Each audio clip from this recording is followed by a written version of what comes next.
Hey everybody, in this video I'm going to show you how I made this lawn striper. The entire thing was made for less than 20 euros or so, and it's completely homemade to go on the back of a very old lawnmower, as you can see here. So let's build it step by step and watch to the very end as I'll show you exactly the effect it had on the lawn. Let's go.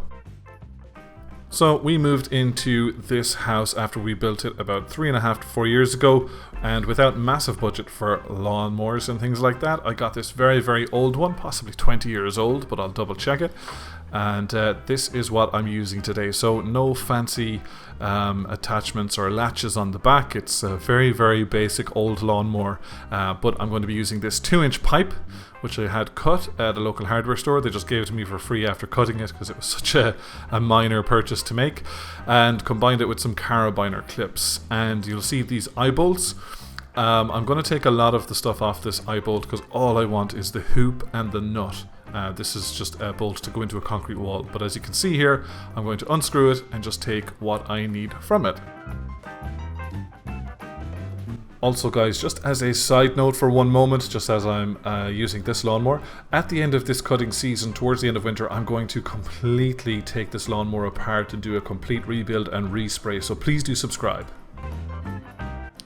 So I spent a little bit of time just thinking about what I'm going to do, how I'm going to make it, and then I just make my 2 holes into the PVC pipe. So I try to get a bit that's the exact same size as these eye bolts. And with a little bit of jiggery-pokery, bring the nut down far enough so that the nut isn't going all the way through the pipe, and I can get a lock nut inside. So that nut you're seeing there on screen is not a lock nut, don't really need it on the outside, but if it's going to be inside and surrounded by gravel or sand, I'm going to want to put a lock nut on the inside. So let's get everything balanced out and actually get them working. And here we get to my first mistake. As you'll see here where the 2 holes are, they're a little bit too far away from the edge for me to hold on with a pliers and actually hold the lock nut in place. So I'm starting with the other spare piece of 2-inch pipe I got in the same shop. I just cut 2 because I knew I'm liable to making mistakes. This is my first time. So as you can see here, I have a long nose pliers and I'm holding the lock nut in place. I'll get a vice grips, snip it on there, and then I can actually start to twist it. So in this case I actually got a wrench. For the next one I got a vice grips. Alright, so just use a screwdriver to tighten up the eye bolt for a finish, and here is a little look inside at how it looks. So a washer either side, a lock nut on one side, and it's not going all the way through or pushing through the actual PVC pipe. So that should work on both sides. Okay, so once I have these drilled into the PVC pipe, I'm back to a little bit of testing with the Caribiner clips to see where and how I can stick them on. So I was thinking I'm just going to put a couple of holes in here in the back of the chassis, and this is my second mistake. I actually ended up putting the holes a little bit too low down and the bag wouldn't close perfectly when it was on. So I just came up a couple of inches, which you'll see a small change quite soon.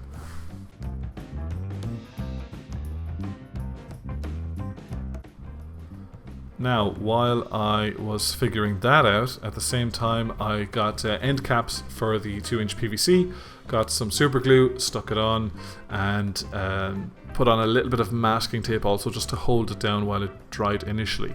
For a finish up I get some duct tape also just to wrap along the outside, but the super glue held pretty well. But if you're putting gravel or something like that into the actual PVC pipe itself and it bursts open, that's not good for your lawn, obviously. So as you can see here, I'm popping in the gravel and I'll get the end sorted as well. After this is done, I put the other end cap on, and very similar, just put a little bit of tape over it to hold a bit of pressure.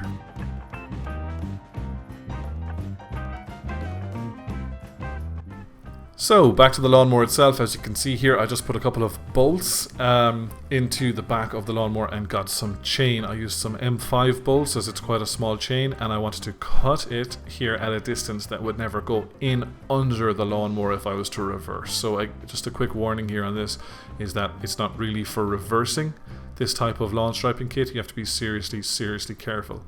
However, this chain isn't long enough to go under the blades anyway, but you know, better safe than sorry. So what I did here I couldn't really get the carabiner clip obviously in through an eye of the chain, so I just used the chain, doubled it up, put a little bolt and a nut on it to see if that would work as well. And yeah, it worked quite well, to be honest with you. I just have to cut off the ends here with an angle grinder at some point. But did it work? Technically, yes. Am I an engineer? You can tell, not really.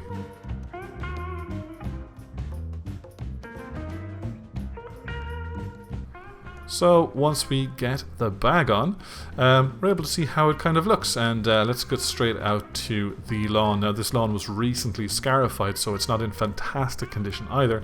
It was scarified. I had done a couple of patch fixes. I had thrown out some fertilizer also, so it's all happening with this lawn at the moment. So this was a good time to test the lawn striper, but this lawn is certainly not in its finished form. So you can see here in the lawn you have black patches and things like that. There's just a little bit of excess compost I need to take off. I didn't buy the finest compost money could buy. I popped out some pretty standard stuff, and then I'll just rake up any excess that's not going to degrade. But here we are, off to a start with the striper just to see how it looks, and I can see a little bit of potential here. And on the way back down, it actually looked quite nice as well. So this is how it looks after 2 stripes done, and then I continue on around the lawn and you can see a finished version of it in just a moment. But all in all, a few bolts, a few carabiner clips, a piece of 2-inch PVC pipe, and it worked very, very well. Now if I need more weight, I might just get the other PVC pipe I had originally, fill that with gravel and cable tie it to the one I do have. That would also work. Anyway guys, please do let me know what you think of these stripes. It was a very, very bright day, so they're not going to be too dramatic, but certainly a massive improvement from previous years of having absolutely no striper. It's a very old lawnmower, so you got to give me a break. Maybe someday I'll upgrade to something proper and fancy. But for now, yeah, I'm one happy guy. A fun Saturday transformation. And I will also post the next cut a week later, as this video was done a couple of weeks ago, so you can see how it looks even after another week or so. My last video was actually scarifying this lawn, and it got quite a number of views, so thank you so much for your support. My next video will be actually reviewing the results of that and let you guys see how it went. Please do subscribe to the channel if you'd like to see those videos and any more that I put up. It's not just a lawn exclusive channel, I do other DIY projects. I'm just kind of figuring out what this channel is going to be. So thank you for joining me on this journey, and don't forget to subscribe.